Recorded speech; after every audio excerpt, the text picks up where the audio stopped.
look, both governments try to dodge the moral bullet in this debate that they have to bite and they refuse.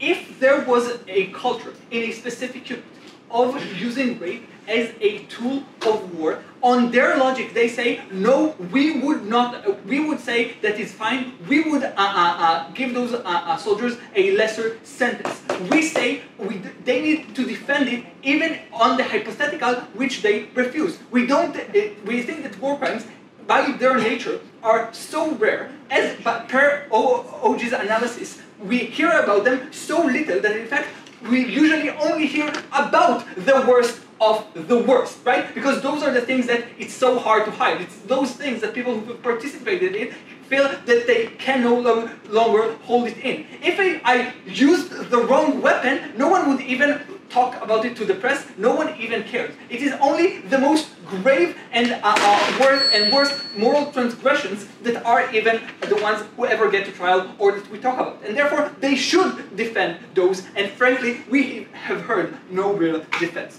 I will talk about, first of all, the issue of choice and autonomy, both in the terms of the external forces on you and in terms of what you know and feel. Before that, what a bit of rebuttal. A. We ask, what about lesser terrible war crimes, such as banned weapons, or I assume like punching a civilian and stuff like that? So, a few things on that. A, we think that for those usually also the punishment is a lot lower. So we're saying we think that it's not like, oh, how dare you do it to a soldier who just following orders. He would also get a reduced sentence just simply because it's not a huge moral transgression.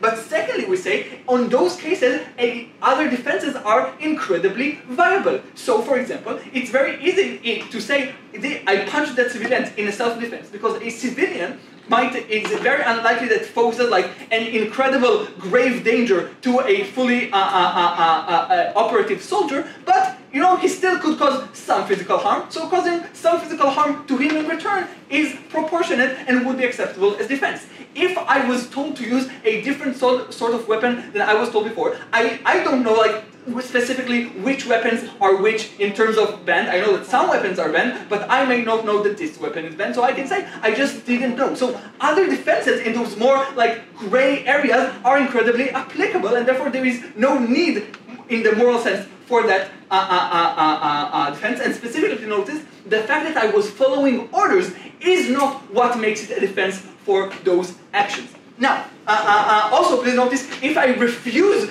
my commander to say punch a civilian or to use a banned weapon, again, the punishment I would get for that is incredibly small, which is very important because it brings us to the whole case about like, oh, in the army, you are sentenced to death or life in jail if you disobey any order. What the fuck? This is just not true. Like in most places, you'd be frowned upon, you'd be tossed in a military jail. It depends on how much, but that's it. You might be considered treason if you, I don't know, like, got your entire unit killed because you didn't follow a specific order. This is clearly not the situation. I've never seen a situation where not committing a war crime got everyone killed. This is ridiculous. And please notice that if that was the situation, this is self-defense and is protected by law right now. So this is ridiculous. Finally, and this is very important, they say, oh, it's not about just one commander giving orders. This is about like having a culture, a chain of command. This cannot be true because we go up to a clarification because we're a responsible team and we ask Maya, what do you need to prove in court? And all you need to prove is that you were given a direct order, not that there was a culture, not that there was a chain of command all the way to the top, just that you were given direct order by one commander and Maya says yes. So they cannot throw it out of the debate. This is the motion that they set out, this is the motion that they and CG need to actually defend. Oh, and lastly, this is very important because they say this shouldn't apply to high-ranking commanders. But why? Please notice their own analysis. The high-ranking commanders still get orders from their own, even higher-ranking commanders, or the president, or whoever is in charge of them. They were raised in the same culture. Like they literally, a regular soldier was there for 5 years. They have been for 30 years in a situation where they were told everything that you were given as a command is unimportant.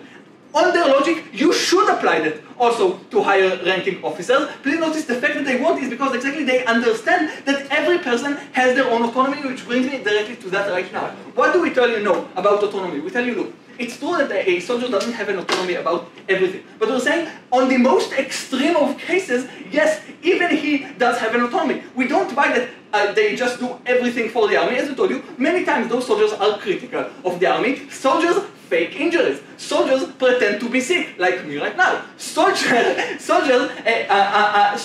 say, I don't feel like it. And yes, sometimes soldiers should just like stand in front of a person who was told to shoot them, and then he goes like this, and says, oh, I just can't, and they're being, he's squeamish. This is like literally what happened in World War II with Nazis, right? This is actually an example that is fit in this situation. We're saying that, therefore, the situation that you cannot refuse an order, and you have nothing to do about it, is just wrong. You can always do something about it. You could pretend to miss. Always something that you could do, and sure, it's not much, but it's something, and you are at fault for not using that small amount of autonomy and judgment that you did get. POI? Yes. If I refuse a direct order, 99% I'll go to jail. In 1%, I might get a trial in which I probably lose. And It just, again, first of all, it is just not true. As I told you, you could just do all of the things I just said, which are not technically refusing an order. But B, you know what? Fine, you will go to jail for like 6 months, which is usually what happens when you go to jail. This is far superior, as I told you. This is very much proportionate for you not raping a woman or setting their house on fire, right? Or torturing a civilian, right? All of those are just more proportionate. But let's talk about the fact that maybe they didn't know, because this was like the culture and so on. First of all, I told you that should apply to higher tier officers as well. Secondly, we tell you that the whole idea behind war crimes is that there is something that even if your own country tells are okay, we all know as a human being that are not okay. When I tell you to take a poor woman and tie her down to a tree and torture or rape her, you know